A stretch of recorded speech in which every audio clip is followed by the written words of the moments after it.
Jovan Buha! Buha! Yo, yo.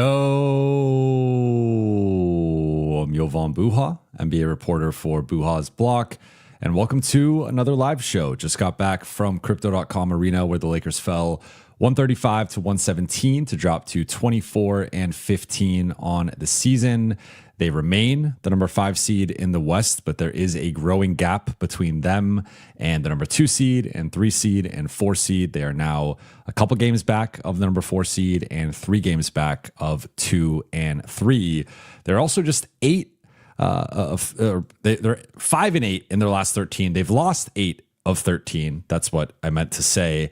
And they're just 1-2 this week. And this was a week that we looked at as a pivotal stretch for them to stack some wins without Austin Reeves before they go on the 8-game Grammy road trip next week.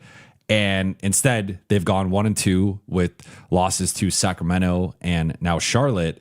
And it's just been a really tough start to the week. Like, sandwiched in between that was a great win against Atlanta, one of their best wins of the season in terms of their wire-to-wire performance, obviously a season high in terms of margin of victory.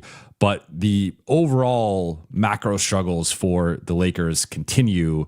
And again, they're now sort of in a situation where it's looking more like they're going to probably be more in that 5 to 6 competition rather than in that top 4, which means they would be starting on the road in the first round. Obviously, we have over half of a season left, but those teams ahead of them are playing really well. And despite some injuries and stuff, like San Antonio loses Wemby for a big part of their game tonight, they still win that. Denver continues to win without Jokic, and Minnesota's playing arguably the best basketball in the West right now. So, or second best right behind OKC. Like OKC continues to chug along as well. So the Lakers, like they're starting to get in a little bit of a hole there in terms of their ability to earn a top 4 seed. And that I think would go a long way in terms of their viability in a first round series. So it's something to monitor here as we continue to track the Lakers season. But just disappointing loss tonight. Relatively predictable loss based on the opponent and the opponent's style of play and the opponent's personnel. Something I'm going to touch on with my big picture takeaway. But quick shout out to the chat. Shout out to the late night gang. Shout out to J-Note, who I met at the game tonight. Also, a quick update. If you guys can't tell, behind me, all of my stuff is in boxes right now. I am in the process of moving. So going to be moving primarily Saturday, Sunday, and Wednesday over the next week. But over the next week, I'll still be going live as usual, but we'll sort of be in flux in terms of my background and the setup right now. But again, shout out to the chat, shout out to everybody. Let's get into it. So Buha's big picture. I went through different variations of what to talk about, because part of me just wanted to be like same old song and dance or Groundhog's Day. Like we've seen this loss before how many times this season, right? The Lakers have lost 15 games. 14 of them have been by double figures. A lot of them have looked like this. There are, of course, the nuances, the slight variations within the losses, but for the most part, it just looks like the Lakers are playing in mud and the other team is running up and down the floor. And the athleticism gap, the speed gap, the shooting gap, sometimes even the ball handling gap, at least in terms of having multiple ball handlers who can attack and get downhill and create offense. It's just like that. All those gaps add up, and that adds up to several and really most of the Lakers' losses being blowout losses. But I decided to pivot and get a little creative here. So I'm coming up with an equation that we will be applying moving forward, and we'll see if the Lakers can buck this equation at some point this season.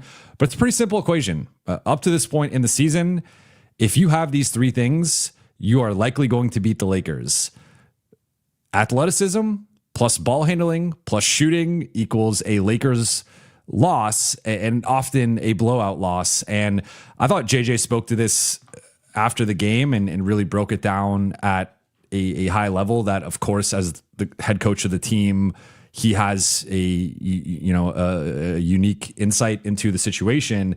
Because basically, like, when we play these types of teams, and this has been a trend all season, because of the athleticism and speed gap, the Lakers will almost become a little bit too cautious defensively in terms of how they're navigating screens, how they're pressuring the ball. They don't want to give up dribble drives. They don't want to get beat off the dribble and get into rotation. So they will start to play a little bit more off of the ball to try to prevent drives.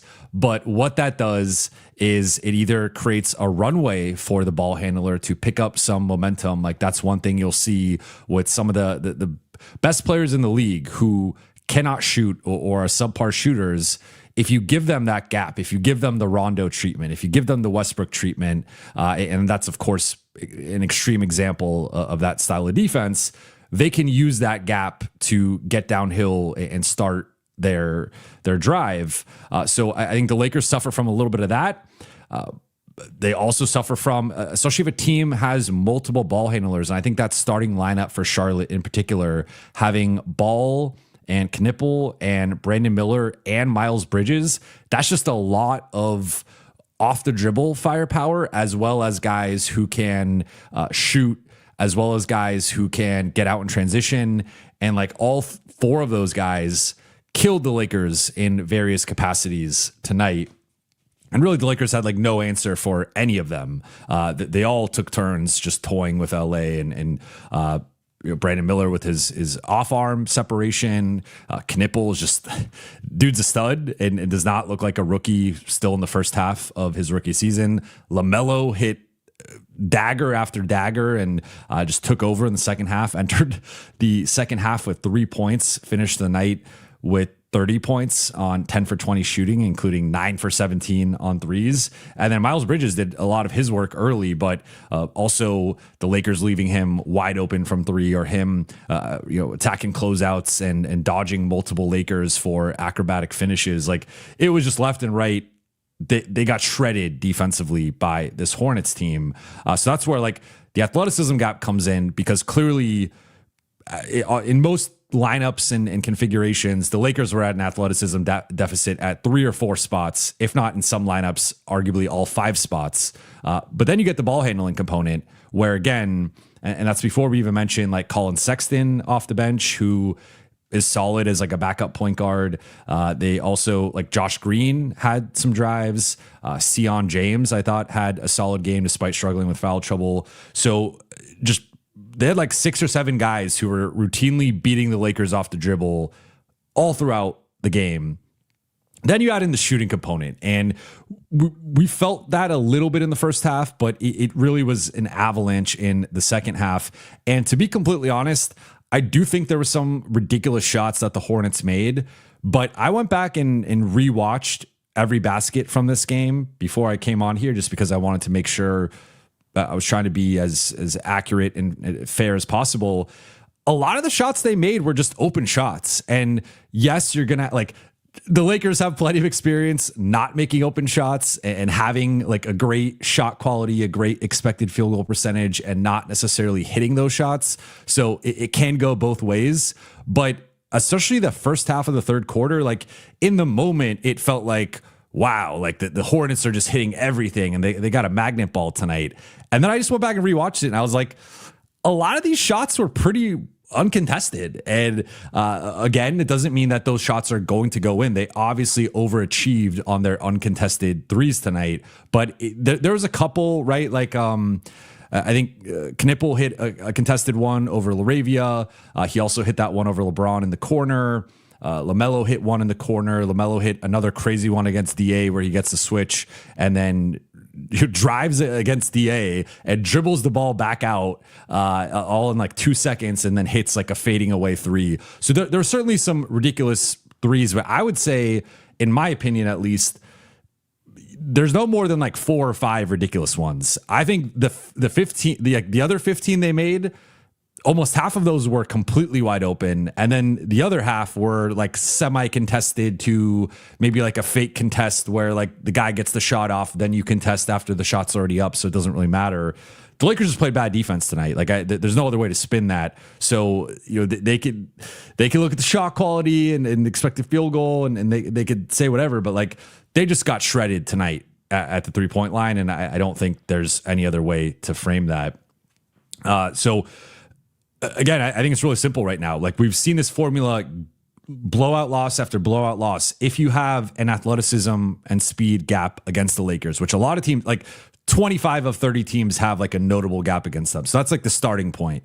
Then you have multiple ball handlers. Cause like comparing Charlotte to Atlanta, for example, Atlanta has Jalen Johnson, who I would say is the best player between either of the two teams.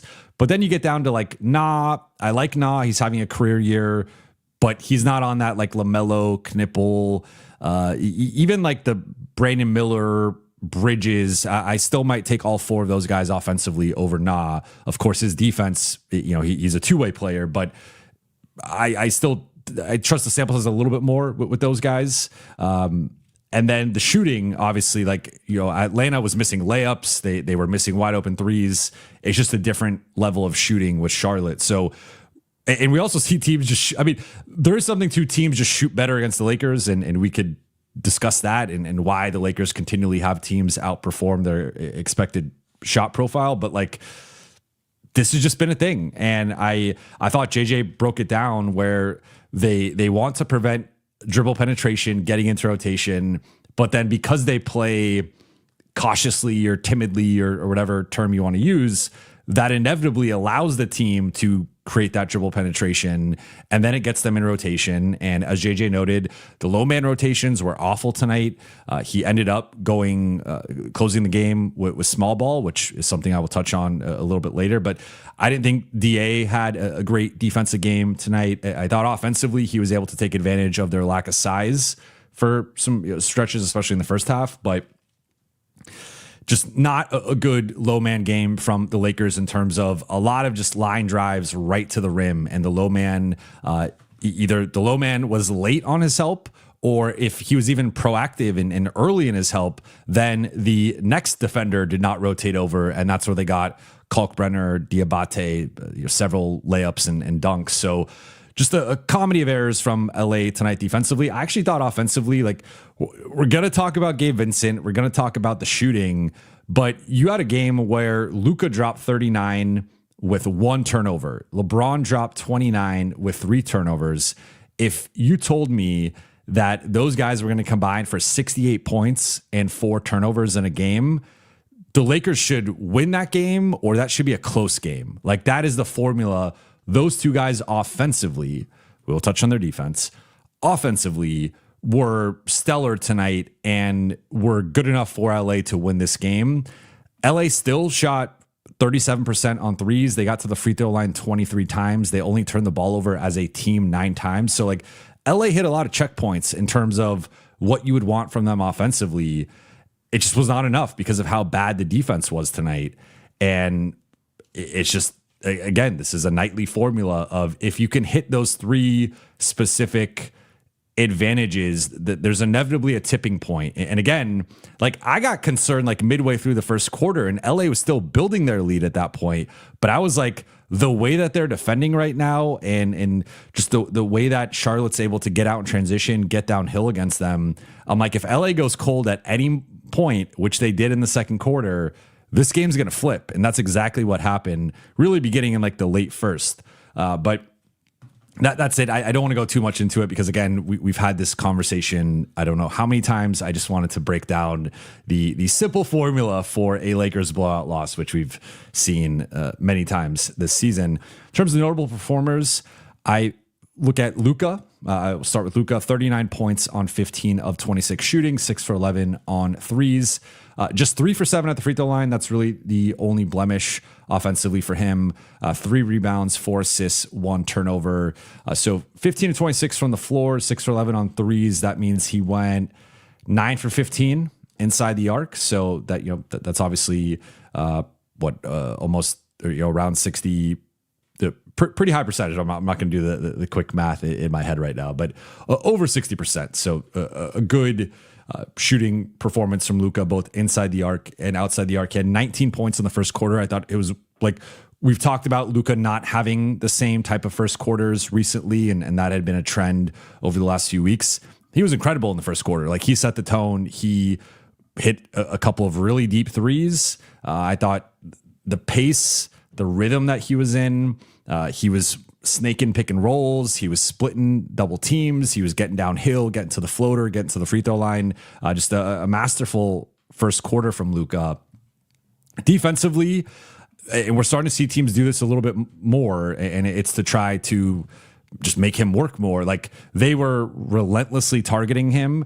I thought he was largely in the right spots, but just especially when they were able to get downhill on the initial drive, like, there was a lot of guard to guard or wing to wing pick and rolls from Charlotte tonight. They also were setting them a little bit lower. LA also countered with their own version of that with some lower screens closer to the free throw line, but they were able to blow by Luka, get to the rim, or score over him, through him relatively consistently tonight. So I thought he was bought in and was trying to be in the right spots. There just was ultimately a bit of a speed and athleticism gap in that specific matchup with guys like Knippel, or not as much Knippel off the dribble, but more so like Miller, Bridges, etc.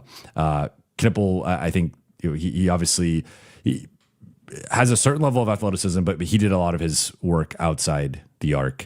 And then LeBron, 29, 9, and 6, 2 steals and a block, 10 for 19 shooting, 3 for 6 on threes, 6 for 7 at the free throw line, 3 turnovers. I thought this was a rough LeBron game defensively. So offensively, I thought, like, he continues, like, the 3-point shot is falling. He hit some big threes, and every time the Lakers like went on a run in the second half, or were looking like they were going to make an extensive run, LeBron was at the heart of it. And I thought defensively in some of those moments he was pretty good.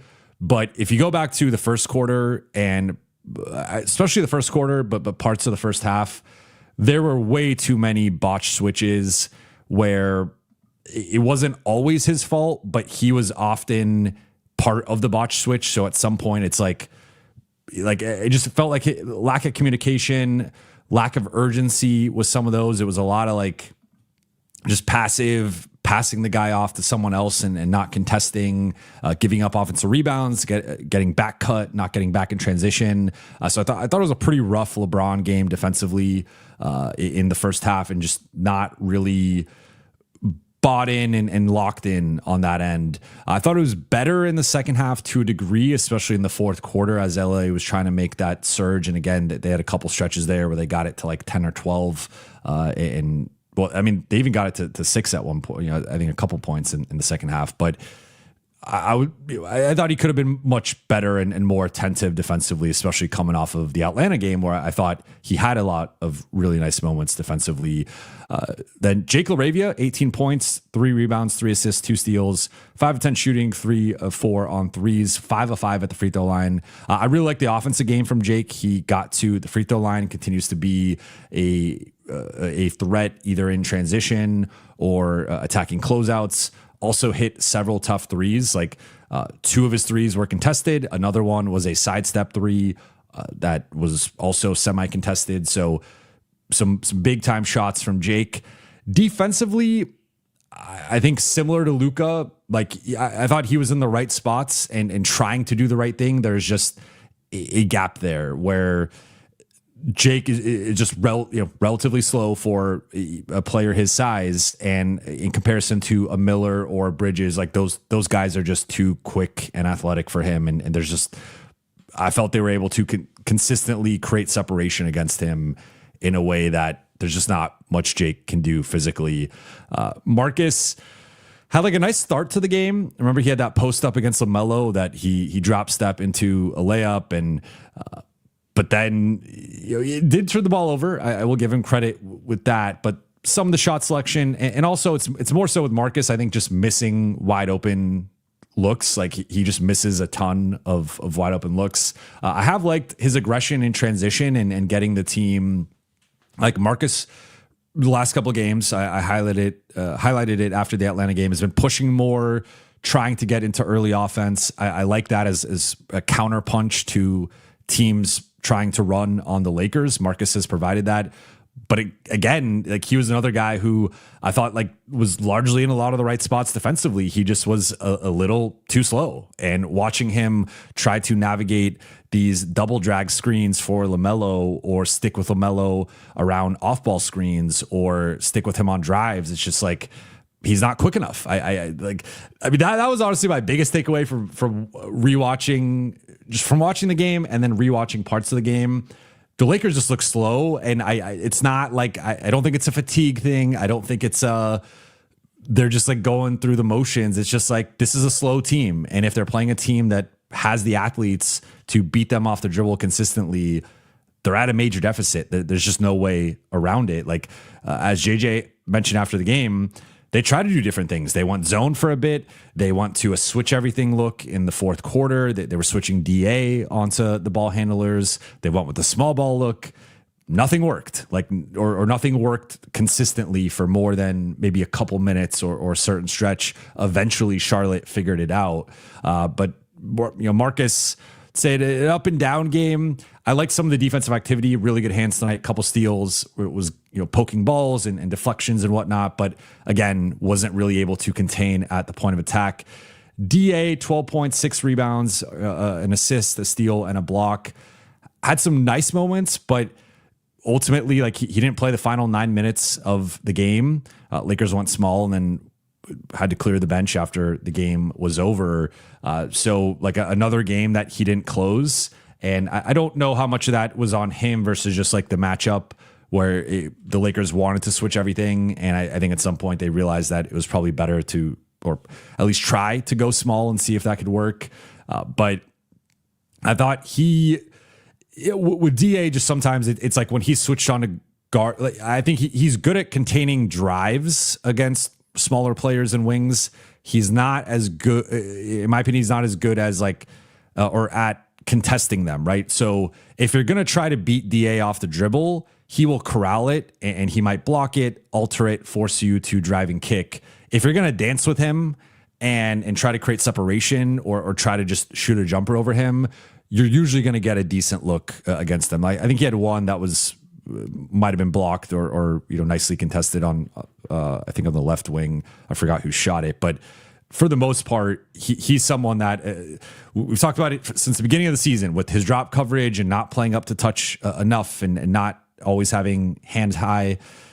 That was a trend tonight. Rui, I thought, had a rough game, and I want to give Rui some grace, just like I've given other players grace when they come back from injury. So I want to give him a few games here to get his legs under him. I thought he had a nice start to the game. He had a 3 in the corner from Luka. He had a block, and I thought he had some nice box outs. He had some nice post defense, but he in particular, I thought had some really rough low man moments, especially in the small ball groups. He also, like, again, I think when Rui's jostling for position and leveraging his strength and like locked into being physical, he can do those things, which is why I continue to beat the drum that he is more of a big man than a wing. When he's on the perimeter and he has to navigate screens or dance with people footwork wise, that's where he is not as strong defensively. And I thought tonight, screen navigation, ball containment, he got beat off the dribble a lot. Vando did his best, 6 points, 5 rebounds, a couple nice tip-ins. It's just he's in a tough position right now where I don't think the Lakers have the personnel to go small. I'm going to touch on that a little bit later, but they are losing. They're minus 18 in the small ball minutes over the past 2 games. And I thought tonight in particular, for maybe as like underwhelming as DA was defensively, they were only minus 4 in his minutes, but they were minus 12 in the small ball minutes. And I thought Charlotte was just getting layup after layup, offensive rebounds, kick out threes. It was really rough out there with the small ball group. Then Gabe Vincent, we will save him for his own takeaway, but 0 points on 0 of 7 shooting, 0 for 5 on threes, and a lot of boos for Gabe Vincent. It has reached that point. Kobe Bufkin, I will also touch on it with one of my takeaways, so don't want to spoil that. In terms of stat of the night, for me, this was the thing that stood out the most. There's a lot of positives in terms of the turnovers, the performances from LeBron and Luka. But for me, the thing that stood out was from the 152 mark of the first quarter on, this was just an utter blowout. Like the Hornets outscored LA 112-81 over the final 38 minutes of this game, 37-52 to be precise. So they outscored them by 31 over the final 38 minutes. And LA had a really nice start. It felt like it was a continuation of the Atlanta game. The ball was moving. They were hitting shots. They four of the five starters hit threes in the first few minutes. They started 6 for 9, 4 for 4 on threes. They got a 13-point lead with a couple minutes left.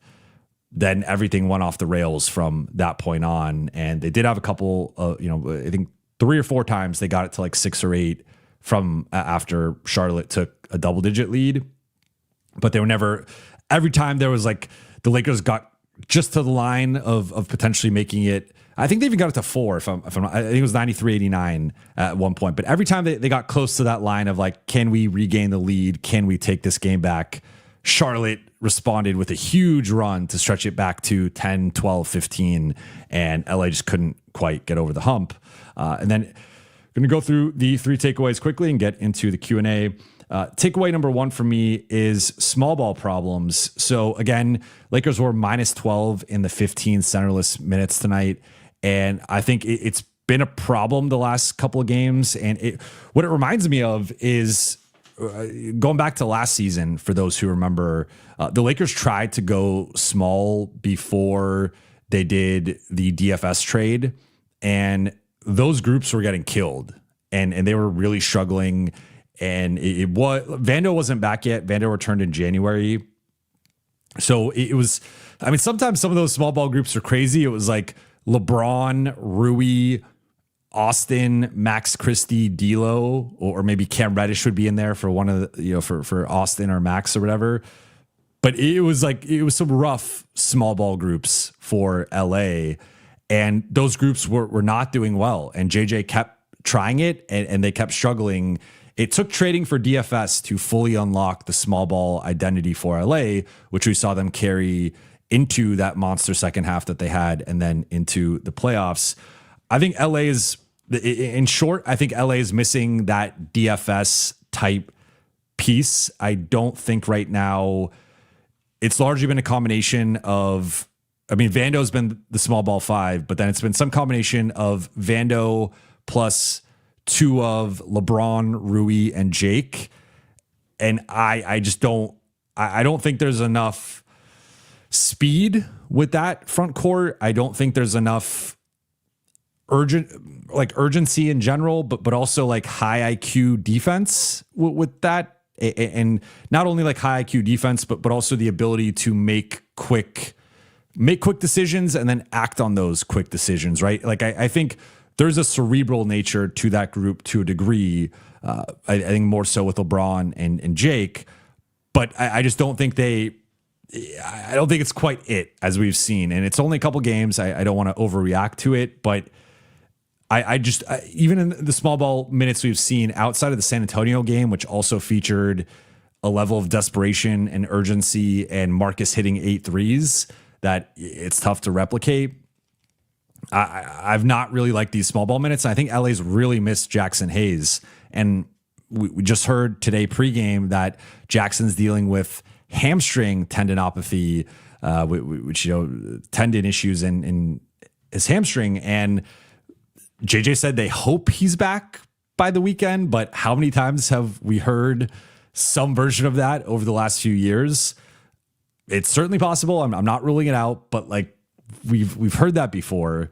And tendinopathy is not a good thing, right? Like that goes, I mean, I think that the most concerning recent example has been Kawhi Leonard and what he's gone through with having that degenerative condition in his knee. But we've had several Lakers deal with versions of tendinopathy and that keep them out longer than expected. So as long as Jackson's out, I think LA's in a really tough spot because JJ clearly does not fully trust DA and DA's recent struggles have, I mean, again, there's been several games now where he, I mean, as I said last game, he basically admitted pregame that he was going to close the Sacramento game with Jaxson. It's just Jaxson got injured, so he had to go back to DA. Then obviously last game, no Jaxson. Tonight, no Jaxson. But tonight, no Jaxson, and he still doesn't close with DA. So, I mean, if we're really going through it, it had been like 2 of 5 games that Jaxson closed over DA. I believe it was 2 of 5. He wanted to make it 3 of 6. And then tonight, if we extend it, like that would be like 4 out of 9 games, basically, that DA either didn't close or JJ preferred not to close with him, but due to circumstances had to make an adjustment. So like DA is not fully out of the doghouse yet with JJ. And that means like the alternative is going small, or it's playing like Drew Timme. And I don't think Drew Timme is good enough defensively to man some of these second units, which is an other conversation of just like, then go get a center who could play, right? Go get a player who you could use right now. Could use Christian Koloko, who's been having some nice games for Memphis. I don't know what they do, but as long as Jaxson is out, which again could be he could be back by Saturday or Sunday.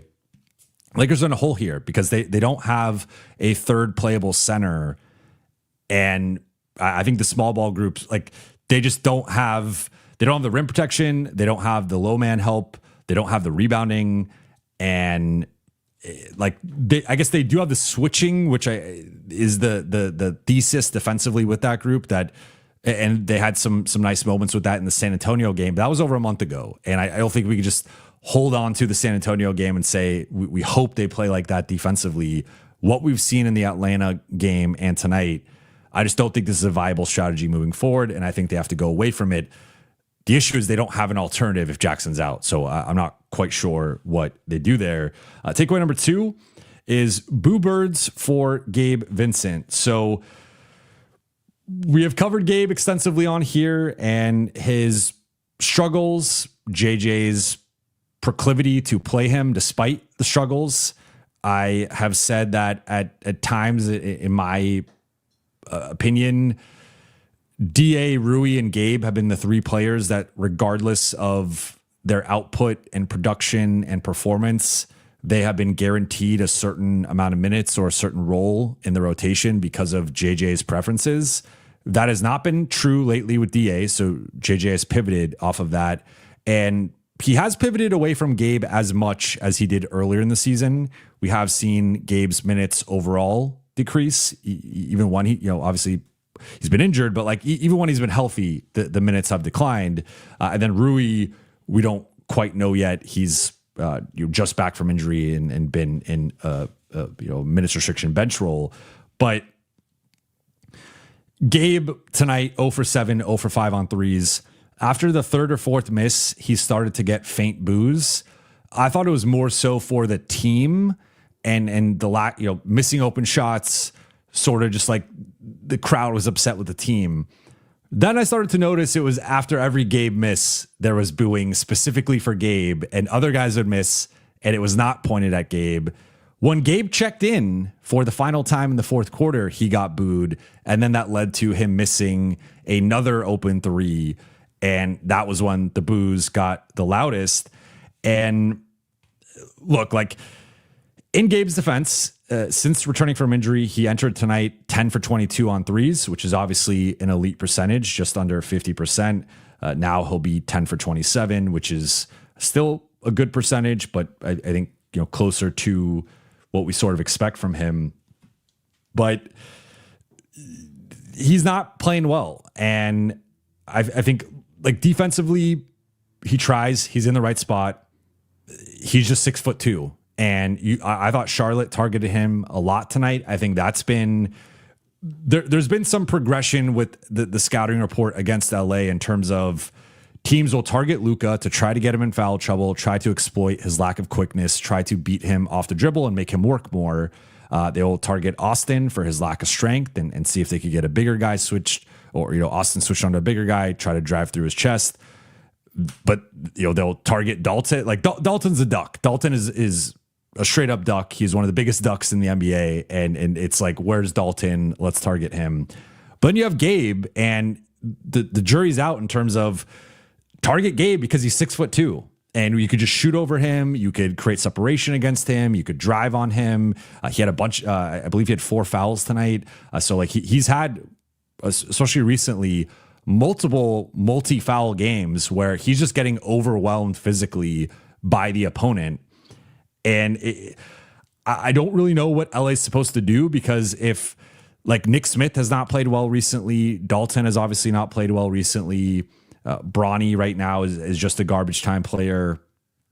I don't know where LA turns with Austin out. I think ideally Austin returns and then Gabe is phased out of the rotation or phased into a much smaller role.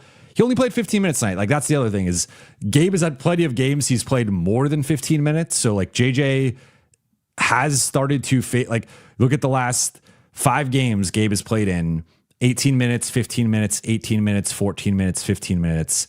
With who is out right now, specifically Austin, it's hard to reduce Gabe's minutes below that. Like I still would play Gabe over Nick Smith and Dalton. I know some people are going to say like just bench him altogether. I don't think the Lakers have the depth in the backcourt or the available personnel right now to do that. He also had shot better the last couple games.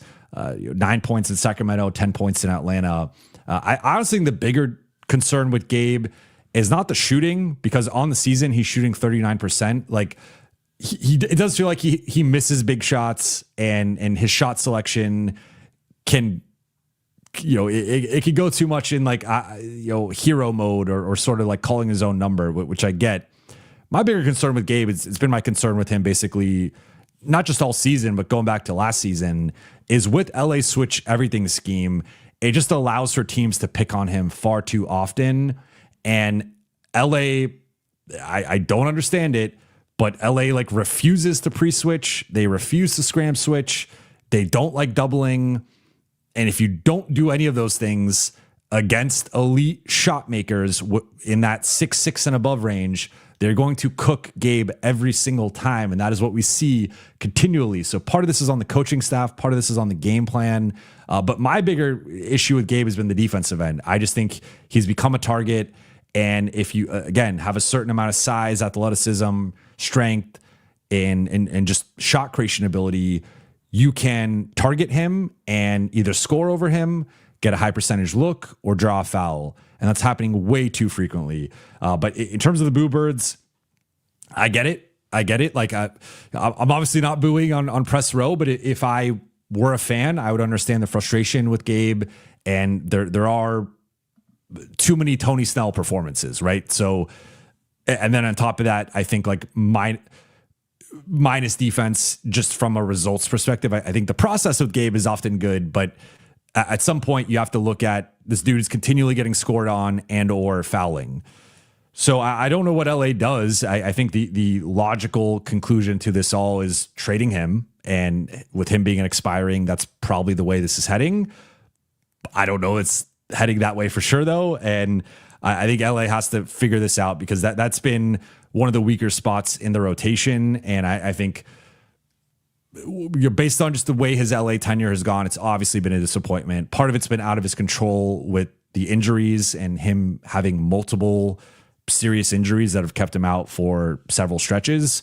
But he's also underperformed he's objectively underperformed the contract. He has not lived up to what the Lakers signed him to do in terms of being that Dennis replacement and being that guy who you can maybe close with confidence. That's not been him. And again, I'm sure the injuries have played a part in that, but I get the frustration. Like I'm not going to tell people not to boo or that it's unfair, because I get it. Because I think it goes beyond this year. I think this is like a 3-year thing with him, or a 3-season thing that people are still upset or have been upset since 2023. And this has been mounting. So I get it. And I don't really know the conclusion here other than Austin returns, which still could be multiple weeks away. They reduce his role and then ultimately trade him at the deadline. But we shall see with that. And then takeaway number 3, this one will be really quick, but Kobe Bufkin's defense really impressed me tonight. So Kobe Bufkin, quiet game overall in terms of 0 for 2, did grab 3 rebounds, had a steal, had a block. But I was really impressed with his defense, and especially in comparison to Nick Smith Jr. and Dalton Connect. Like there's a significant gap between Kobe Bufkin and those two players. And I think now we've seen the flashes from those two players more offensively in Kobe. Like, he's played 2 games for the Lakers in limited minutes, but I thought his defense tonight at the point of attack and navigating screens, getting back into the play, rear view contesting, to me, he was ranging between fine and solid defensively, which to me was a really big positive from tonight. Now, offensively, they have to figure out what his role is going to be. It was more of a spot up complementary role and not as much on the ball, which is understandable based on the Lakers personnel. But he missed the 3 early in the fourth, and then he had that transition play, which I thought he was fouled on. They didn't call the foul. The 3 in the fourth, to me, it felt like he did not touch the ball much, and then he just gets handed a pass, and that is one of the toughest things in basketball is when you are not touching the ball. Like, that's what makes I think Rui such a special shooter. Is Rui could go 5 minutes without touching the ball and he will cash in a 3. That's really hard to do for most players, especially on ball creators like a Kobe Bufkin. So I was not surprised that he missed that 3. That was, I believe, was a driving kick to him on the right wing. Then again, the shot in transition he missed. I ultimately think though, like, if he can defend at a certain level and he has the size at around 6'5" to not be a liability, that could change how we view this roster in terms of, again, it's a couple games, so you don't want to get too far ahead of yourself, but especially if we're talking about potentially trading Gabe and trying to consolidate the roster and make the roster bigger, more athletic, having Kobe Bufkin as a potential guy you could sign to a minimum contract, I think it's a nice bullet in the chamber for LA. So that's something that I was really impressed with his defense tonight. And I think like of all the guys who played tonight, he was the guy who I thought looked the most like he could actually compete with Charlotte and like didn't look out of place. Everybody else to some degree, like even Vando, I thought was beaten off the dribble a lot. Kobe Bufkin, I thought like looked like a young athlete because that's what he is. And that's what LA has needed. So I'm not saying he's going to get a certain role moving forward. I'm not saying he's going to change the Lakers season by any means. He's a minimum player. He's a back end rotation player. I don't expect him to really play when the Lakers are at full strength, but I think he is a nice find for LA and it's a nice gamble. And again, I thought tonight the defense was really, really solid, all things considered. But with all that said, let's get into the Q&A here. Shout out to the chat. All right, first one from Ryan Lucas, LA. Thank you for the super chat. Kuminga seems like a lot there. Hope Rob does it. All right, we're getting right into it. In general, I've been bad at sticking to this. I am going to try to keep the specific trade questions to the end of the at least like the super chat portion of the Q&A. But this has been the big topic of the day, so I was going to get into it at some point, and I think it's natural we open it up with this. In terms of Kuminga, I have a couple thoughts. Number one, anytime the Lakers are heavily linked to a player, it usually does not work out, right? Just think about through the years. And I have reported on players that the Lakers have been trying to get or interested in, and you're hearing all this noise behind the scenes from agents, from front office people, from a bunch of people, and it rarely materializes, right? So I'm trying to think off the top of my head, like the only thing I can kind of remember that was sort of, there was a lot of buzz and it actually happened was a couple of things. One, there's some Cam Reddish buzz before he ended up signing in LA, not to this extent, but like it had been out there a bit. And then with the Russ trade, there was buzz that Utah was going to be one of the teams that facilitated it.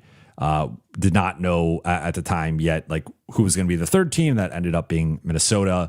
But those are like a couple of times where I can remember off the top of my head, there being some buzz with LA being attached to a player or a transaction, and it actually happened. for the most part, when you go through like all the guys the Lakers have been, I mean, the guy that comes to mind is like Bojan Bogdanovic. How many times were the Lakers close to getting Bojan Bogdanovic and it ultimately did not go anywhere? So there's a little bit of skepticism on my part in terms of how much he's been linked to the Lakers. And I wonder how much of that is maybe he and his camp pushing that out there or wanting that, or I think there is some level of interest from the Lakers, but I don't think they're at the top of the list in terms of teams that actually want Kuminga and are like heavily pursuing him. In terms of the fit, I've already talked about Kuminga. I want to say a stream or two ago, but my quick thoughts on his fit are: I see the talent, I see the upside, I see the production, and depending on the cost, I would be open to it. That said, I think there are real questions, and to get even more specific, real red flags with Kuminga. And like, for as much as we can say Golden State has mismanaged their young players, which is a thing that I think is fair to say with Golden State in the last few years, Kuminga is the type of guy that the Warriors could use, frankly, need. And he also has a certain just baseline level of talent and skill and ability and athleticism that the fact that it's gotten so ugly to the point of being DNP CDs. It went from like him starting and buying into his role to basically giving up on that 2 weeks into the season to now being a DNP CD even in garbage time. You have to put some of that on the Warriors, some of that on Kerr and the coaching staff. You also have to put some of that on Kuminga. I think sometimes we fall in love with the idea of the player and we wish cast what the player can be or what the player has shown they could be in flashes. But Kuminga has clearly been like difficult to deal with over the last few years. I think he's got a bit of a star complex and believes that he's a future all-star and a future high-level starter. And like, that's nice, right? Like you want guys who are confident. You want guys who have self-belief that there's like a fine line there. I just think that is tilted, past that line a little bit too frequently. And I just think he's probably best set up to go to a lottery team where I think a great situation for him is the Nets. I think go to the Nets, play 30 plus minutes, play 35 plus minutes, drop your 18, 20, 22, whatever, recreate the 2025 Western Conference semifinals against the Timberwolves, be the number one option, ball out, get your money.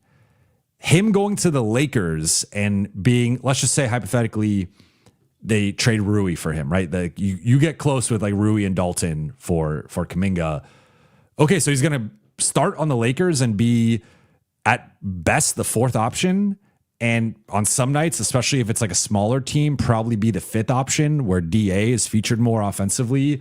I don't think that's going to go well. There isn't, the concept of embarrassment of riches. And like, yes, I would rather have Jonathan Kuminga than Rui Hachimura in a vacuum. But for what the Lakers need, I think Rui is clearly a better shooter and clearly better in a smaller role offensively. And again, now I don't think Rui should be starting. And I think there's a whole other conversation about like LA restructuring the lineup and who's actually starting there. But I don't think Kuminga is good enough to be your primary stopper in a lineup. And I also don't think he's a good enough shooter. So is he a better defender than Rui? Yes, especially on the ball. I think he can handle. We've seen, like, I thought his defense against Luka, but we've seen him guard Kawhi or different guys that, like, I think he can hold his own in those matchups to a degree when he's locked in. But he's not a consistent shooter. He's not the highest motor player. And I just wonder if LA already has like a version of that in DeAndre Ayton. I don't know if you want to add Kuminga to that. So if you're just saying the Lakers are taking let's just say the Lakers skid for the next 3 weeks and are basically around 500 and they drop to like the 6 or 7 seed, maybe at that point we have the conversation about, hey, is this a gap year? Is this team like they're looking like a first round and out team? Maybe there's no saving this situation. Then I can maybe understand the Kuminga trade where it's like, it's not about this year, it's about next year. And of course, there is an element of that anyway with Kuminga or any trade the Lakers make, right? Like there's the now, but you're really looking at the future.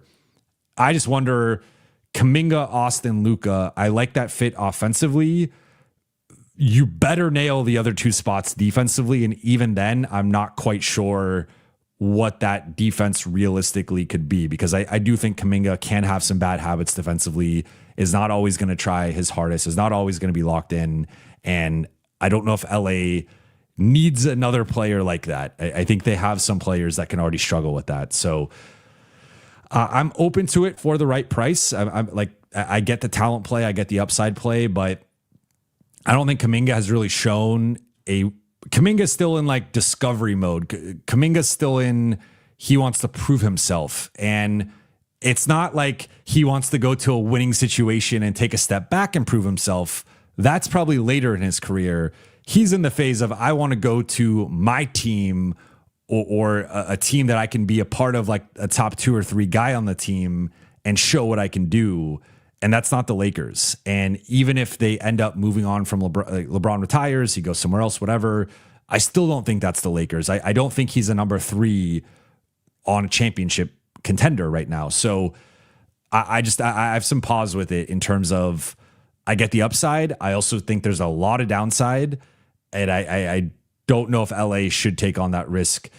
If there's if there's a way to do it without giving up a first, I would strongly consider it. If you're giving up the first, I don't know if I'm in on that. And again, I think based on what Golden State wants, they probably would, or almost certainly would, demand the first. Leering University, thank you for the super chat. Fire and trade, James family, they are toxic. Appreciate the super chat. I don't really know how to respond to this, but yeah, I mean, the one thing I could say is I think LeBron's defense could have been better tonight, but I think he's been playing well lately. Bronny obviously is still a project, and I think primarily is a garbage time / G League player. But yeah, I do. So you follow it up. Balding old man is useless. He must be fired. Well, you can't really fire him because he is under contract, and you can't trade him either because he's got a no trade clause. So, but LeBron is in control of his future with the Lakers right now. Light him up. Thank you for the super chat. Do you think the silver lining in these losses going to the deadline is that it forces the Lakers to make a move or moves versus standing pat? Yes and no, because I feel like we've heard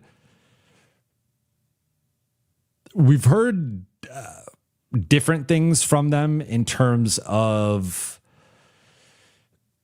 there have been previous deadlines. I'm trying to think of, like, for example, the 2022 deadline with that 2021-22 season, the Westbrook year, they didn't come out and say it, but they basically acknowledged and admitted they did not believe in that team. And I mean, they built a roster where half the roster was out of the league the following summer. So they shouldn't have believed in that team. But they basically conceded that that team was not going anywhere. There was no saving it. They weren't going to trade Russ. They weren't going to make a win now move, trading player X with a pick or something for, I think they had one tradable pick, if I remember correctly, for like an upgrade. They were not going to do that. So they didn't outright say that, but the writing on the wall was, this is a lost season and we're not going to dig a deeper hole asset-wise with the current situation. We have also seen them try to save the season with the next year, 2022-23. A big part of it was just getting out of the Russ situation and paying that first round pick to get out of Russ. They did not see the run coming. Like, they thought they'd be better. They did not see a Western Conference Finals run happening, but obviously they nailed the Rui trade, and then they nailed the Russ trade, and Vando and D'Lo and Rui all played big parts in LA going to the conference finals. But then think about like 2023-24, they don't make a move, and the whole talking point was like, we want to see what this group can do when they are healthy, right? And it was a whole no one's, and that's probably the best analog for this season of, unfortunately, I could see them kind of framing it as like, hey, we're getting Austin back, and once we get Austin back, now we can finally judge the team, except it's like right before the trade deadline. So I'm not sure. In theory, yes, you are correct. Like, this should push them to make a move. But again, as we talked about, they don't want to trade the first. They don't really want to trade Rui. And they also don't want to take on money.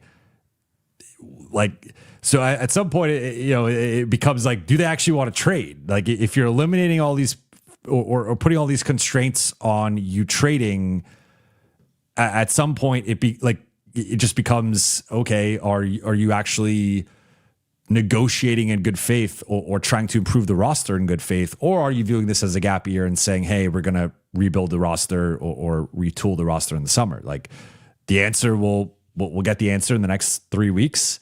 We're just under the 3-week mark with the trade deadline now, but I actually wonder, I've been leaning toward it potentially making them stand pat more and just acknowledging either this team isn't good enough or they want to see the full roster, and that's sort of their built-in excuse. But if I were running the team, I'd be going for it and I'd be trying to fix the roster. But that also could change in the next 3 weeks. Like, again, if the Lakers go 6-8 or whatever over the next 3 weeks, I don't think they have 14 games, but somewhere around like 12, 13 games. If they go 5-7, 4-8, like at that point, you do have to consider potentially standing pat.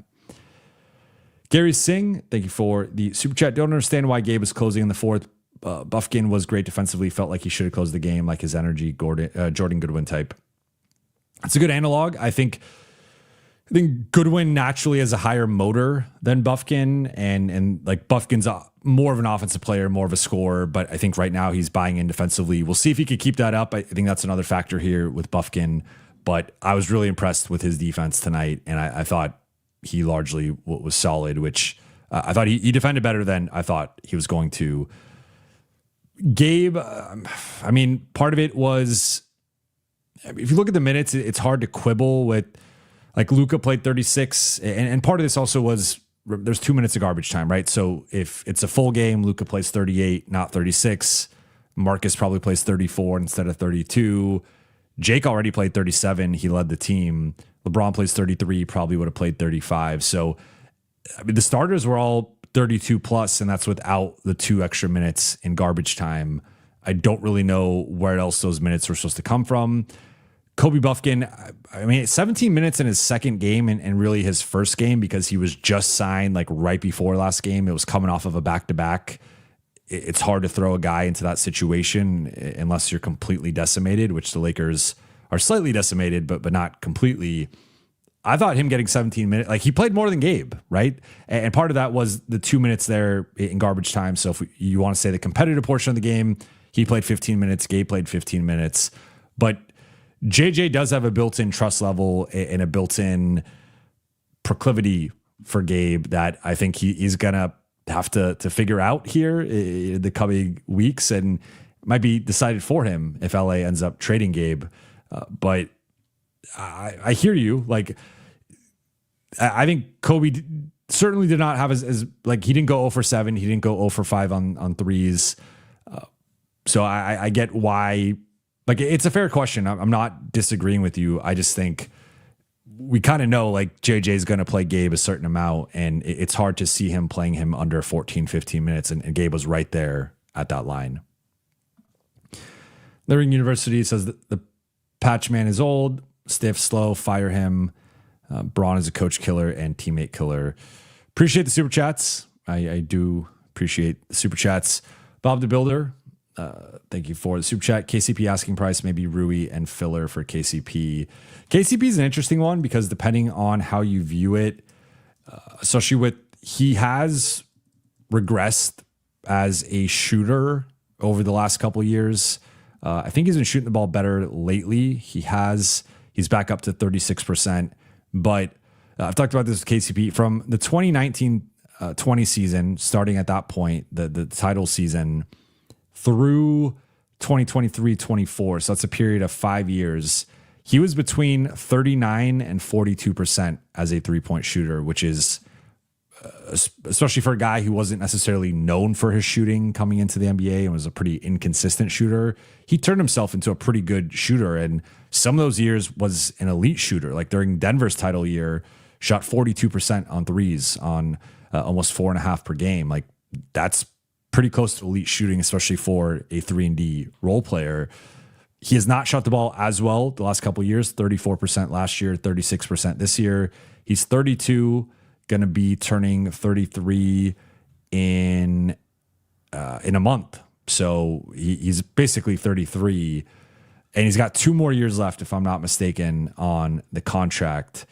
No, 1 more year. 21.6 player option. He will pick that up because he's not making 21.6 million in free agency.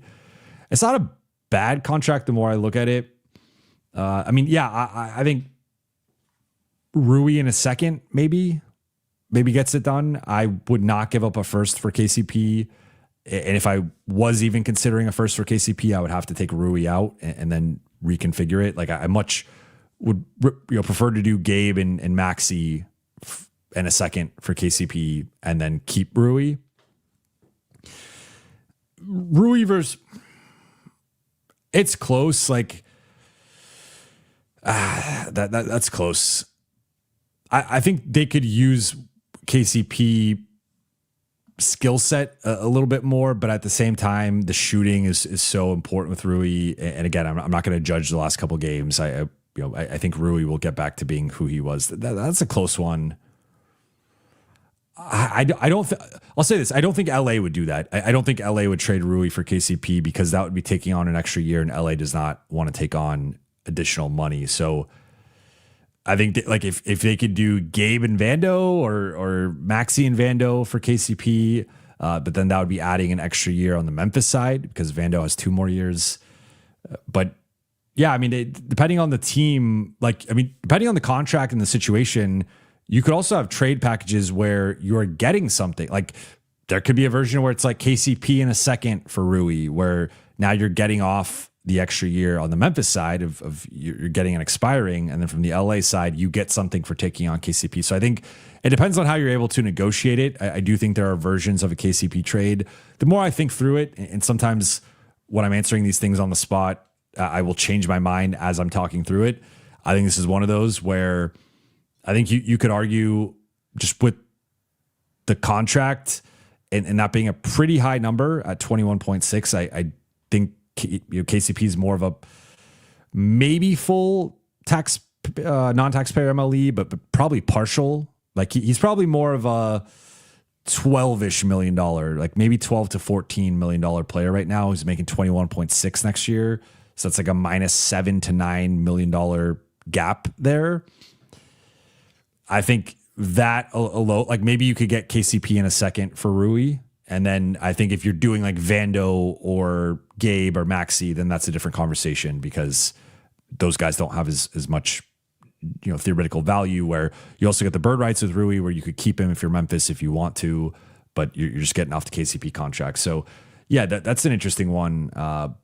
I'm not quite, I guess it depends how you look at it. It depends how they value Rui versus Gabe or Maxi. If you could slide Vando into that trade, then I do think the Lakers would have to give up an asset to get off of Vando's contract. But I'm not quite sure on KCP, and I'm not quite sure if Memphis is doing wholesale sales right now, or if it's going to be more smaller stuff. Revive Gamer HD, thank you for the super chat. Worried this season is a repeat of 2023-24 without moves. So look, I was just talking about that, and you brought it up. There's certainly a chance, or maybe a small move, right? Like I would like a Keon Ellis edition, or an Iota Sumo edition, or a Sadiq Bey edition, or Ochai Agbaji, or some of the names we've talked about, like Justin Champagne.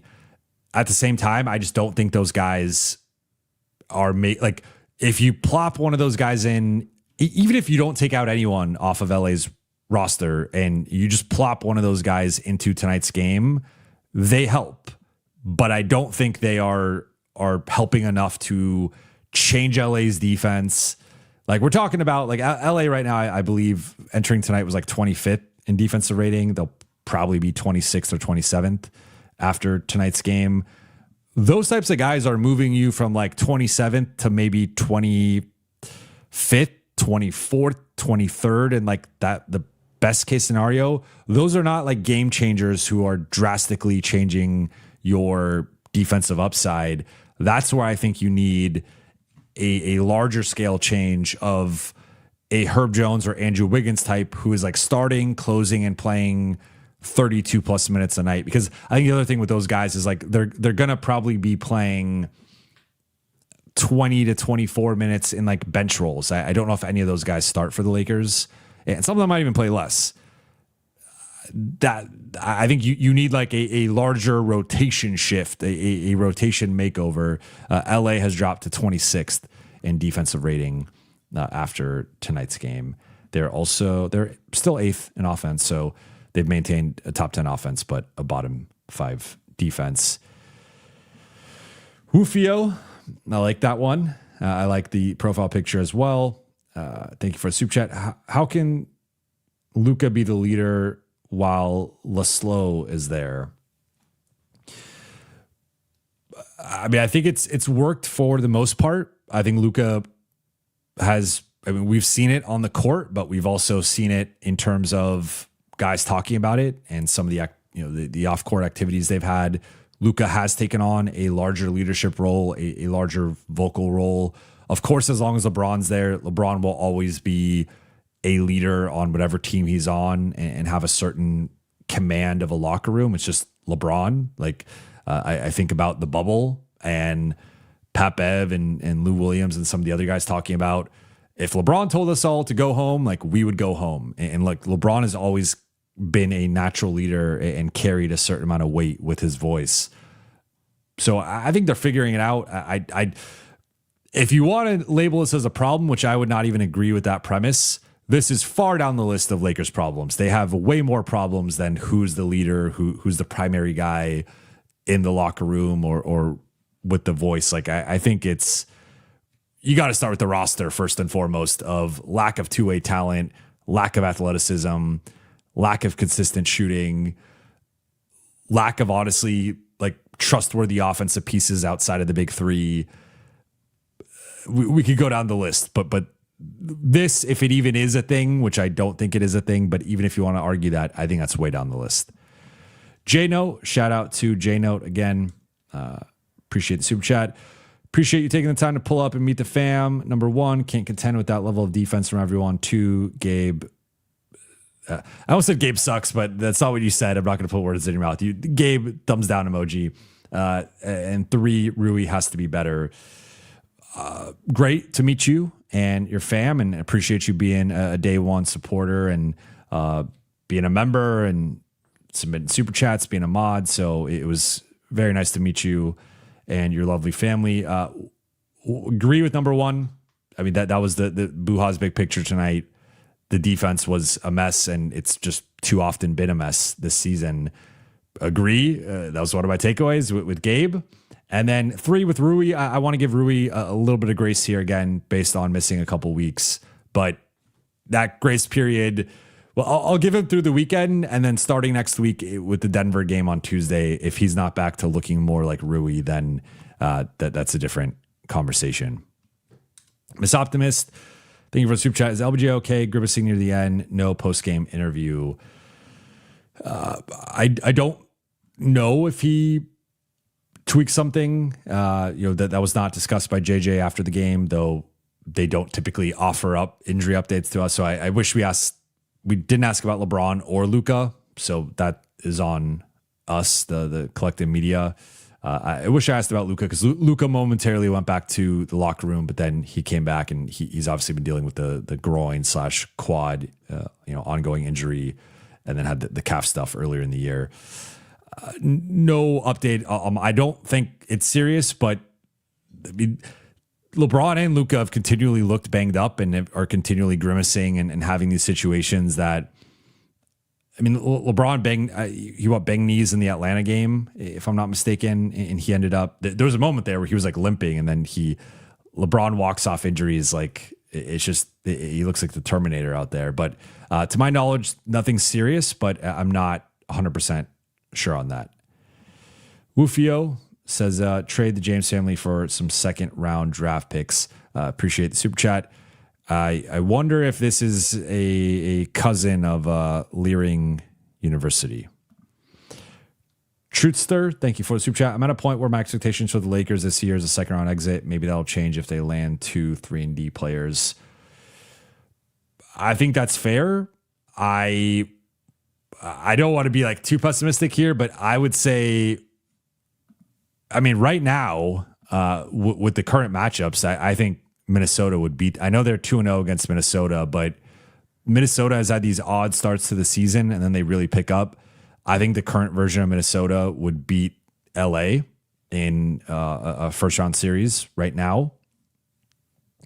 And then I don't feel great about them against Denver, San Antonio, or OKC. So I actually think LA like probably needs to at least get into the 4 seed to be favored. Like I think I'll just say this: I think they would be underdogs against Minnesota in terms of the betting line, in terms of the statistical models do their projections, and they were. And the flip side was like they were the favorites against Minnesota last year. So we know that doesn't, just because you're on paper the underdog doesn't mean you can't win. But Minnesota has been playing great basketball lately. Looking at the top 6, they have the second best record over the past 10 with just OKC ahead of them. They have the second best, among the top 5. If you include Houston, they dropped to 3. But top 3 point differential net rating in the West. Minnesota's really good. So I think the Lakers are in a little bit of a tough spot there I actually think right now they're probably looking more like a first round exit as currently constructed, but a lot can change with that. But certainly I agree, like first or second round, I do not see this current group having enough to make the conference finals, especially with the defensive floor we've seen from them. And then I agree with the second part though. If they do land 1 to 2 3-and-D players, I think that would change my projection in whether they can make the conference finals or not. Wufio, AR needs to come to Chicago. How many patches LeBron has with double-digit losses?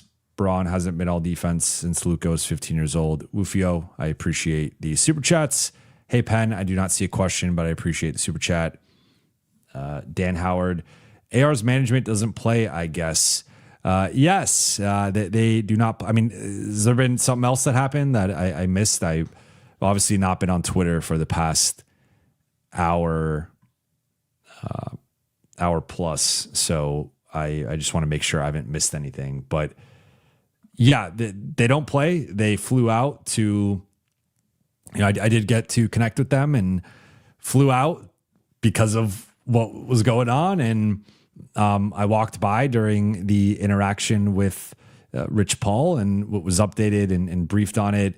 I regret not bringing it up post game, especially after seeing that it was reported on ESPN, but didn't feel like it was shared with me in a situation for me to bring it up. So, you never want to burn someone's trust or what you're told, but I was told the dynamic of that conversation and the way it went down. And yeah, I respect it. And, the interesting thing is that Reggie and Rich actually, both, it was reported and Rich talked about it as well on his show. Like they've known each other for 20 years. They had, when Austin first joined the Lakers, they had a dinner together with the agents and LeBron and Austin. So they've had a good rapport for a while, but obviously there's been a push at times to get certain clutch clients on the team. And that has often come with the potential of trading Austin. And then you had the very public, it started with the Ginobili stuff, though that was more Max Kellerman than Rich in terms of pushing Austin to the bench. But then obviously the Jaren Jackson trade, which I firmly stand by. I think that would be a mistake. And I think Jaren Jackson is descending.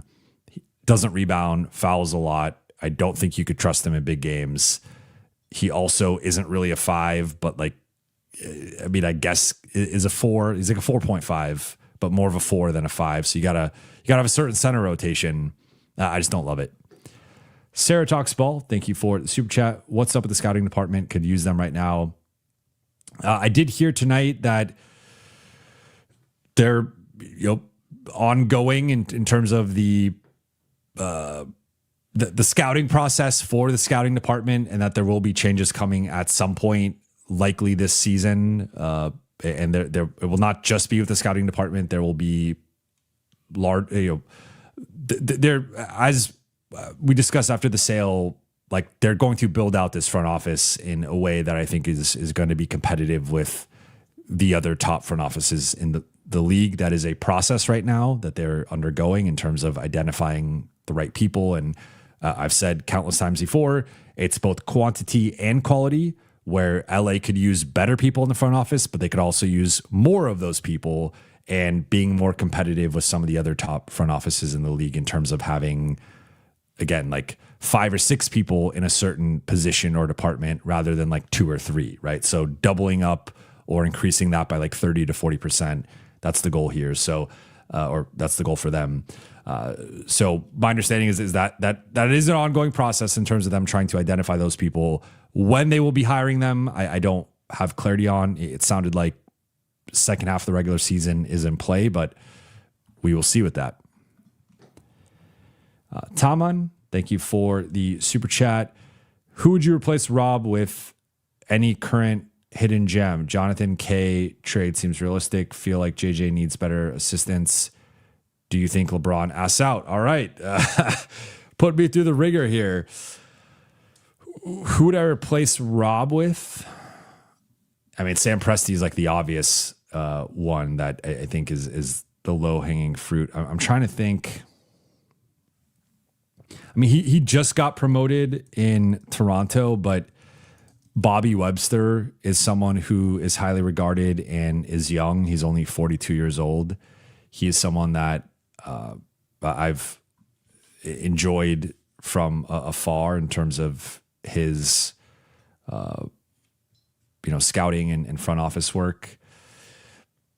There's not many people that pop up off the top of my head, because I do think as the Lakers GM or president, like you do need a certain charisma, a certain gravitas in terms of your ability to command a room, to command the crowd, to be a voice that fans can believe in. Like, I know that sounds a little cliche, but I think with how public that job is and the spotlight and the scrutiny of that job, you need some, like, it's almost like a presidential candidate in terms of you need to be able to stand under the bright lights and hold your own and look and play the part, in addition to obviously doing the job at a very high level. And you got to crush the job first and foremost, but I think you also have to be able to volley with the media, win the PR game, win the public, game. And that's where I think of it almost like a politician to a degree. Not many off the top of my head. And to be honest, like, I would support LA finding a hidden gem and adding one, but I also think with Mark Walter at the helm, I would not be surprised if they go big game hunting. And there is something to, do you throw the mother load offer at Presti or some of the other top executives across the league? Do you throw the mother load offer at Bob Myers? Like, that there's different paths they could go down, but I think with the new pocketbooks they have, I would go big game hunting. Like, I do agree. I think you could do both, and you could add the big name as well as also adding smart, people with high potential. But I don't know that this. I would say, like, the coaching is one thing, but with the front office, I don't know if this is a job where you just throw a random person or an under the radar person into it. I do think ideally you have a bigger, more established name at the top, and then you have people under them who grow into bigger roles. Jonathan K trade, I think it's semi-realistic, but I would certainly err on the side of it. But between it, like, if I had to predict it, whether it happens or not, I would say it does not happen. I think assistant coaches, you could always use better assistant coaches, but I would more so look at the defensive side of. I feel like they could probably use a better defensive coordinator or another defensive coordinator with a different perspective who can push back on some of their shortcomings on that end. And I do not think LeBron is going to ask out. Katja, thank you for the super chat. Would Derek Jones Jr. be a good, inexpensive fit? Yes. I think the biggest hurdle right now with DJJ, there's a couple. One, he plays for the Clippers. And, to break that down a little bit, like, I don't see the Clippers willingly helping the Lakers unless the Lakers are willing to slightly overpay, and not quite sure what that would look like. But I think it would probably almost, not probably, I think it would almost certainly have to include the first round pick, which we could debate whether Derek Jones Jr. is worth a first round pick. I think ideally you do not give up a first round pick for him. Looking at his contract, he's making $10 million this year. So, and then 10.5 next year. Could you offer something like, well, the Clippers are in their own, apron hell and cap situation, but something along the lines of like Gabe, I guess Gabe in a first or Maxey in a first for Derek Jones Jr. I would consider that, because you get to keep Rui and he could slot in as that fifth starter. And then you have Rui, Marcus, Jake off the bench as your primary bench guys.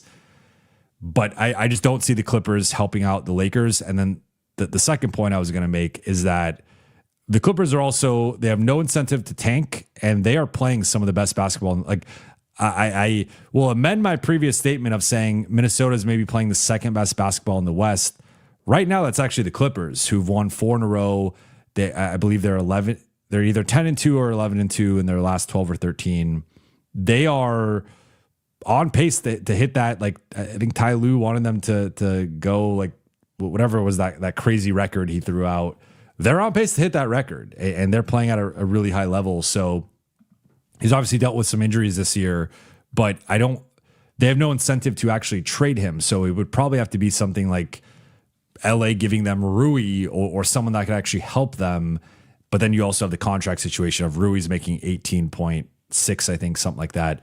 Then DJJ is making 10. So now you have to match that salary. So I think it gets a little complicated with the actual salary matching.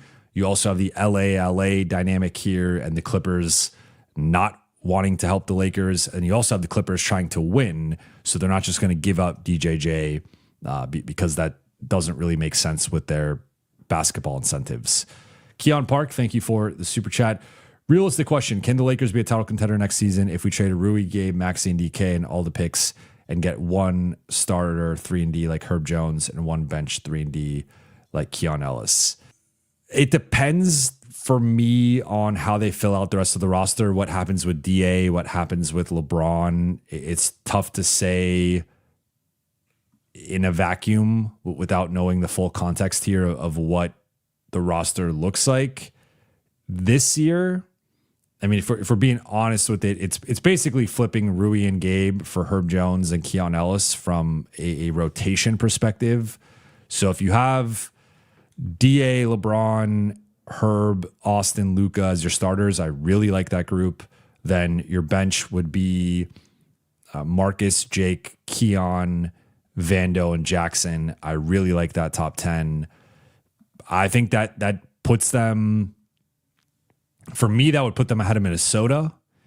And I don't think they catch, I think Denver is far and away the second best team in the league, and it's not close, but I think they certainly, for me, would be on Houston's level. And then San Antonio is kind of a wild card where they have a really high ceiling. I just don't know if they're going to be able to get there as a young group that has not won anything together in the playoffs. So, like, I mean, you could talk me into them being the third best team in the West under that scenario. Now, for next year, again, it just depends. I know you're asking about next year. I'm talking about this year.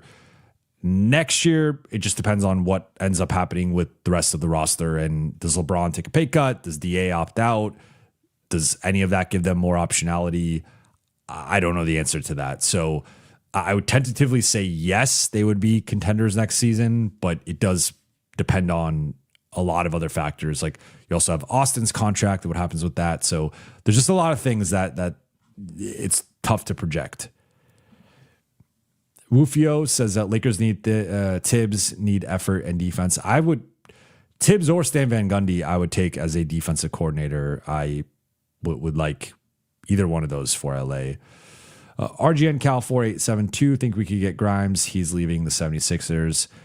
I know people have that's a big one that people have posed through the season.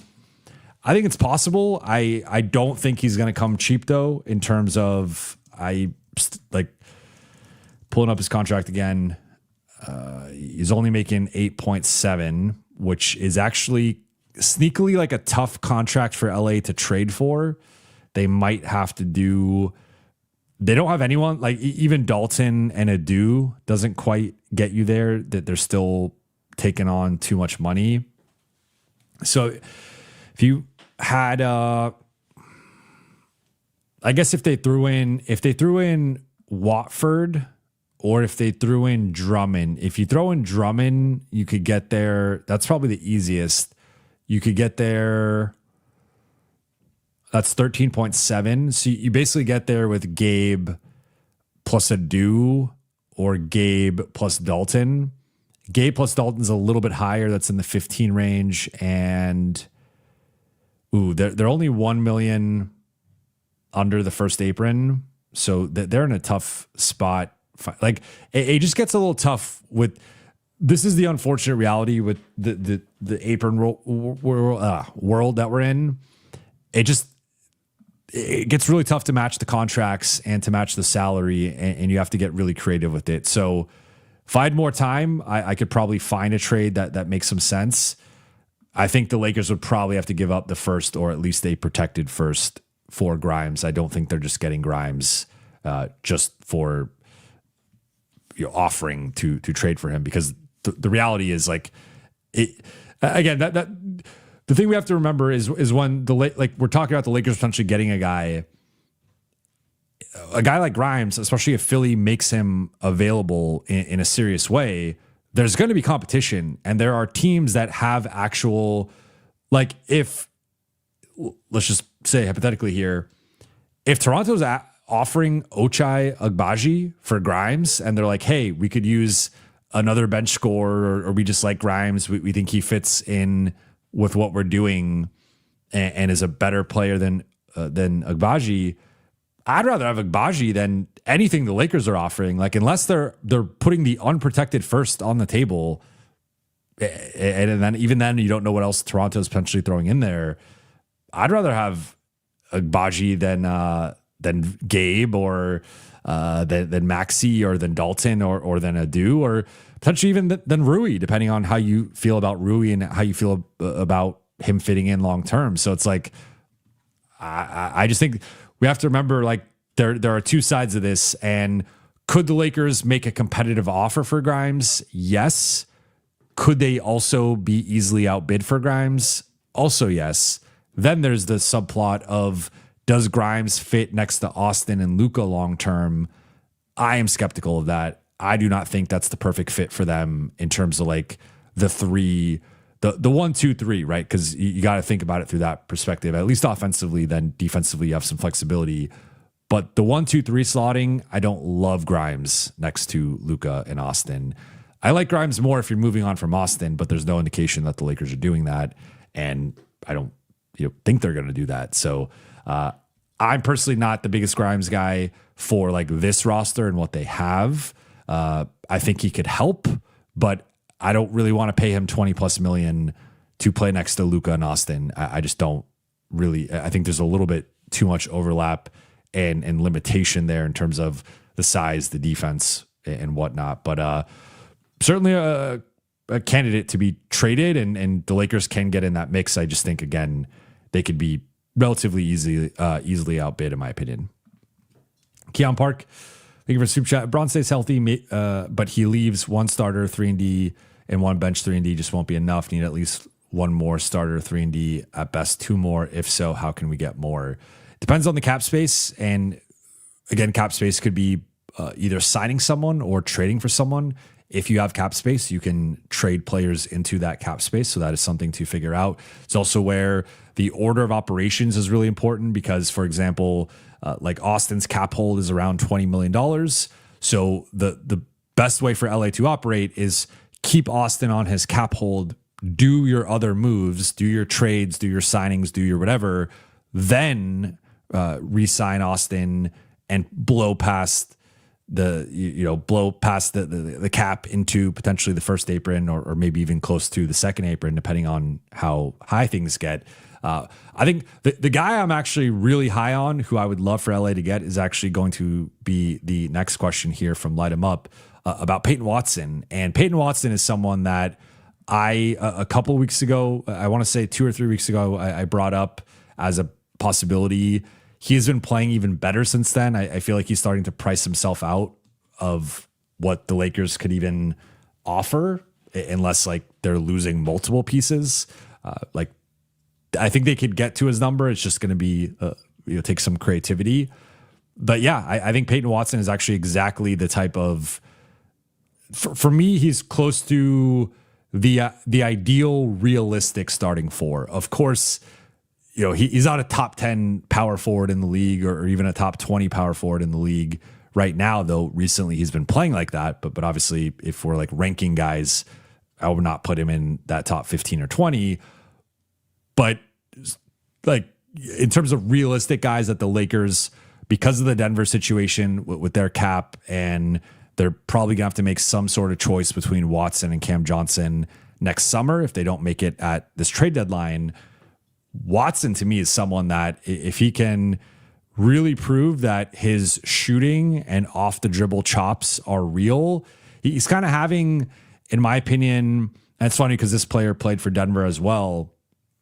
He's sort of having a Jeremy Grant like ascension, and that might not sound great right now, but there was a time like coming off that final year in Denver into him going to Detroit where Jeremy Grant was playing at a certain level, and he obviously earned a certain amount of money and had a certain status in terms of being a guy who grew from being a role player into being a high-level starter who was scoring 18, 20 plus every night.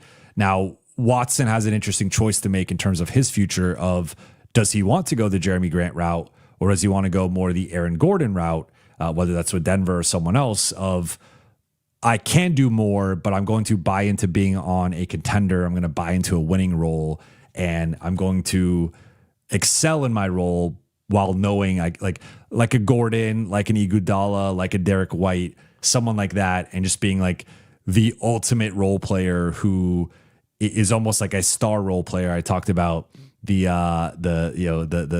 Alfreds with capes, right? And sort of talking about that. Like, I think Peyton Watson could be in that class of an Aaron Gordon, Derek. Now that's like him hitting his ceiling, and he's got to prove that obviously for a long time, right? Like those are really established guys who have been all-stars or near all-stars, and they've been able to do it for a while. But I think Peyton Watson has that upside, and if I'm the Lakers, I mean, it'd be great to trade for him now. I just don't see why Denver would do that. And I think, again, they have a decision to make between him and Cam Johnson. But this summer, if he does get squeezed, maybe he doesn't have the best close to the season, maybe the shot falls off a little bit, that could be an opportunity to strike. And I would love Peyton Watson on this team next to Luka and Austin, because he's an athlete. He's a multi-positional defender.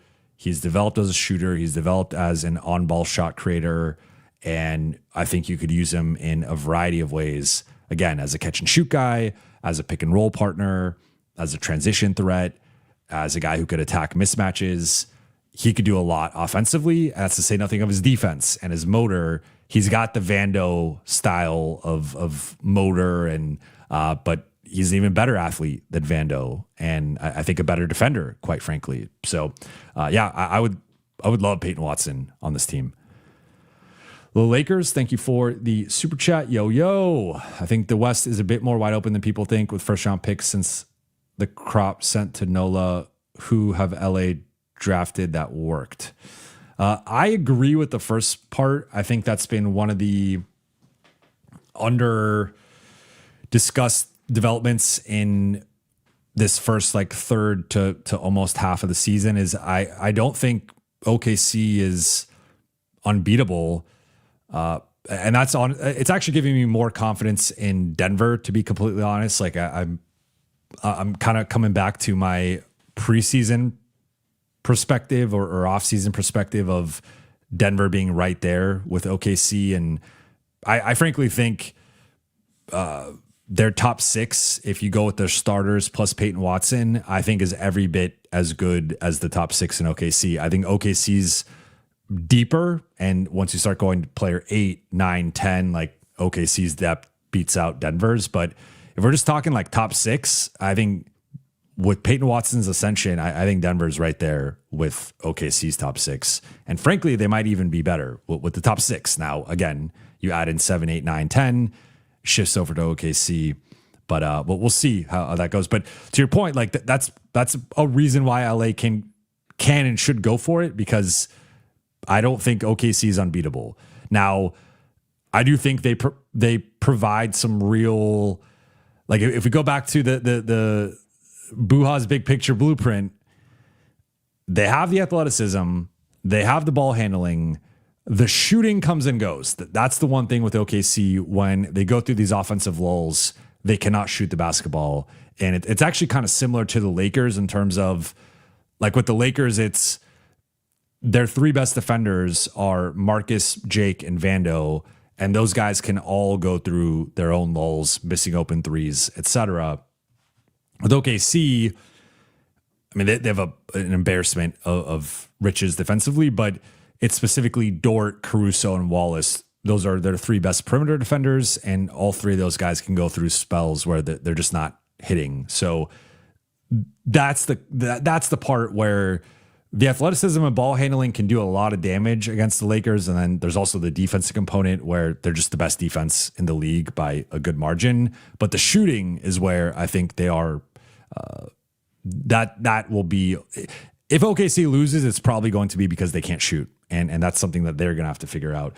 And in terms of the second part here, when was the last time the Lakers drafted that worked? I'd have to.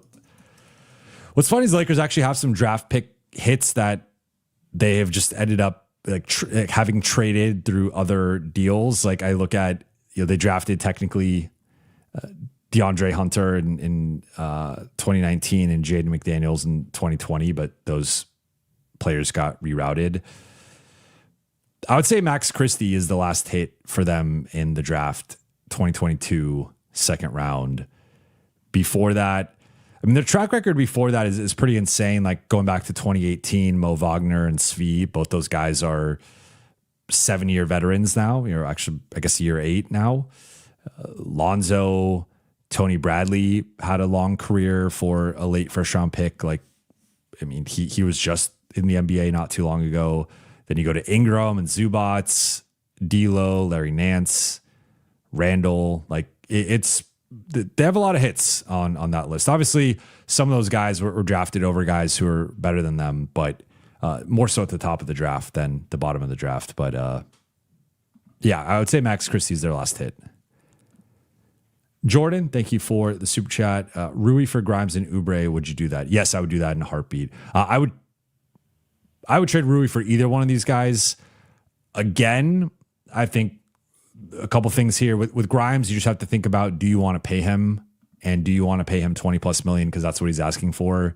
And I view Grimes as a shooting guard who can like play spot minutes at the 3, but to me he's more of like a straight up shooting guard. They will play him in the 3 guard lineups next to VJ Edgecombe and Tyrese Maxey. For that, I say, okay, well, you have VJ Edgecombe and Tyrese Maxey next to him, 2 of the quickest and most athletic players in the league. The Lakers don't have that. And if we're talking about Grimes, Luka, and Austin, I just think it's a little slow and it's a little small. At least in comparison of like, at the 3 spot, right? And Luka's an interesting player, and we've talked this through before, where Luka is a point guard offensively, and he's more of a 3 or a 4 defensively. I would say like a 3.5 or 4. I do think he probably guards up better than he guards down. So that does give you some flexibility there to maybe go Grimes and Austin as your backcourt defenders, bring in another forward who can guard maybe 2 through 4, and then you also have a center. But even then, I think Grimes is like a solid defender, but he's not some like super stopper that you want like anchoring your starting defense, in my opinion. I don't think he's quite that level of defender. And I also think he's primarily a backcourt defender, not like we saw LA was attacking him down the stretch of that Philly game. And I thought LeBron and Luka both were able to score and generate pretty good looks against him just because of the size. He's more in that like 6'4", 6'5" borderline. I think he's a little too small for the role that the Lakers would need. Oubre, I like, and I think he was not my cup of tea earlier in his career, but he is someone who I think has finally bought into more of a proper role for him, and I think he's been really solid in Philly. The thing with him is the shooting. Shooting 33% on threes this year. And the last year he was he's never been an above average 3-point shooter. The last year he was even close to average was 2019-20 in Phoenix. That was 4 teams ago and 6 years ago. So with Oubre, it's just the shot. That's really it. But as a bench wing, I like elite athlete, quick. I like Oubre. All right, going 5 more minutes here. Hey, Jovan, what's a player or players that you didn't like but grew to like or love that earned your respect? I mean, Kelly Oubre, and I don't know if you're asking this just because I just mentioned him. You know who it is? The ultimate guy. And this is going to sound wild, and I'm not proud of this take, but I was not really a big Klay Thompson guy, and I thought Klay was pretty overrated for a long time. And I acknowledge that he was the second best shooter in the league behind Steph and arguably the second best shooter of all time. But I felt he was a little overrated defensively. He never rated out that well in defensive metrics. And then I also felt he was pretty one-dimensional, where he was not some like elite shot creator for himself in terms of having a bag or creating separation, or, he could post up a little bit. He could attack closeouts, but I just felt, I remember having, actually, I'm going to bring up an old conversation. I don't know if he remembers it. I remember back in the day, this was probably 2013, 2014, arguing with Dan Wojcicki about Jimmy Butler versus Klay Thompson. And I was firmly on the Jimmy Butler side of like, this dude's a dog. He's better defensively, and he's growing into being that elite shot creator. And I still would contend that the best version of Jimmy Butler, which we saw in 2020 and 2023, led a team to the finals as its best player, as the heart and soul, as like the emotional leader of that team. I don't think Klay could have ever done that. But of course, Klay, I think his game grew offensively. It was to the point of like, he was such a special shooter that you see the game, like you see the 62-point game, I believe the 30, was it 37 and a quarter, if I'm not mistaken? Like, he just had such a flamethrower that eventually it was undeniable for me. I would say this was more so in the beginning of his career. Like I would say like this is probably 2012 to 2014 era. I was not a big Klay guy, and I thought he was pretty overrated. But by the first title, I was just like, okay, this guy is special. I can't deny it. So I was not a big Klay guy, I would say. I thought he was pretty one-dimensional, but I think he proved me wrong. I still would lean on the Jimmy Butler side. I still think Draymond was more important to what they did ultimately than Klay in like the peak of the Warriors. But yeah. Julian says, hey, Jovan, I think the Lakers will make the playoffs this season. I did today. Do you think so? Yeah, I mean, the Lakers are the number 5 seed right now, so they would be in the playoffs, but they would be in, I think, a tough matchup with Minnesota in that 4-5. And then, the winner of it gets the gift of playing OKC in round 2. Civic Citizen says, send Gabe, Maxey, and Dalton to Memphis, Ja to Minnesota. Wolves can send us McDaniels, and send Conley to Memphis. I would, the Wolves would not do this. I think McDaniels is probably arguably their third best player and third most important player. I mean, you could debate him versus Gobert, but I mean, I think Minnesota would be taking a big step back trading McDaniels for Ja. YT D Great, I saw you on Flight Mike and AM Hoops video. I'm not sure if this is to me or someone else, but if it was to me, cool. I'm not sure what the video was. I'll wrap with this one from Chuck Dangler. This is a good one, aka Fang Charlie. Yo, Jovan, you want to tell us a bit about your crib? Where is it? What you like most about the new crib? Yeah, so fun fact with the crib, which I did not know until after we started the negotiating process, is actually, so we're renting because we're looking at this as more of a temporary start having babies and then eventually move into a different spot. But we're looking at this as more of like a 3 to 5 year place. But right now we're in a 2-bedroom apartment. We're upgrading to a 4-bedroom house in Redondo Beach. And so excited to live in Redondo. I have been sort of brainwashed by all the Lakers and NBA people who live in LA, who like 90% of them live in South Bay and are always like, it's almost like a cult how much they love South Bay and like never leave South Bay. So I'm drinking the Kool-Aid a little bit with that, but excited to, like, I've never lived coming out of school. I've only lived in basically Hollywood, West Hollywood, Culver City, and Beverly Grove. So I've sort of lived in a little pocket, for those who know LA, of like, 10 to 15 minutes sort of within the same vicinity. So I'm excited to get out into a different area. Not really a beach person, but I do like beach weather. So I'm excited to be in like a little bit colder of weather, as crazy as that sounds for some people.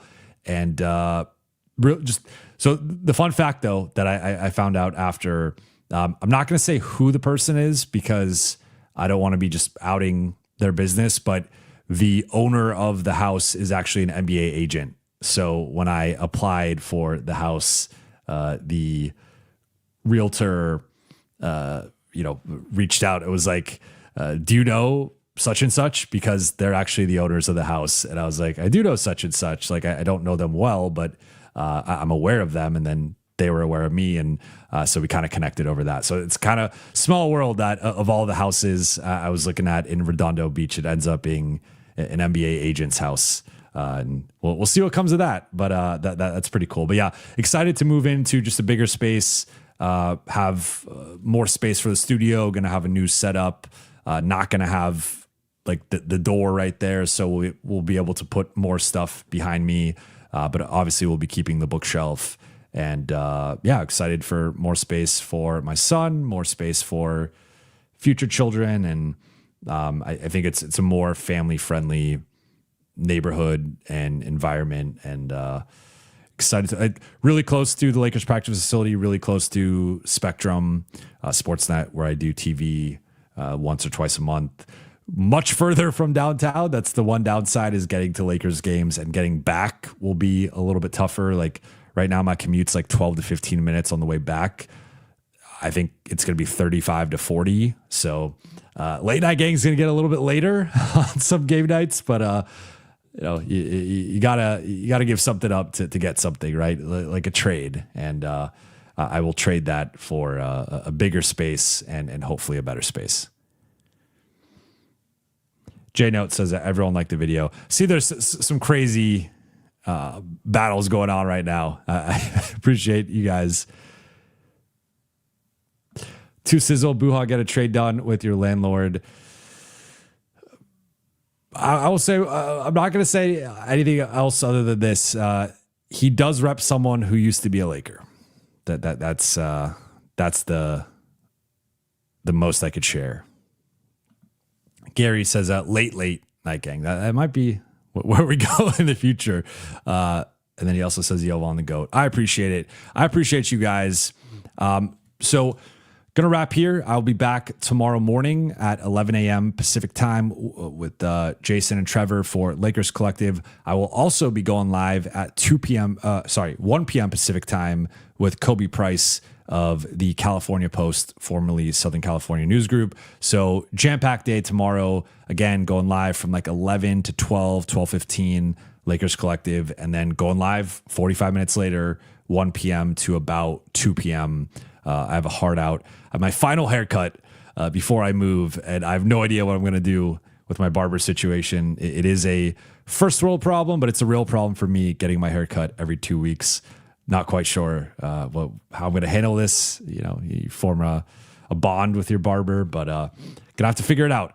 But I appreciate you guys. Shout out to the late night gang. Shout out to the chat.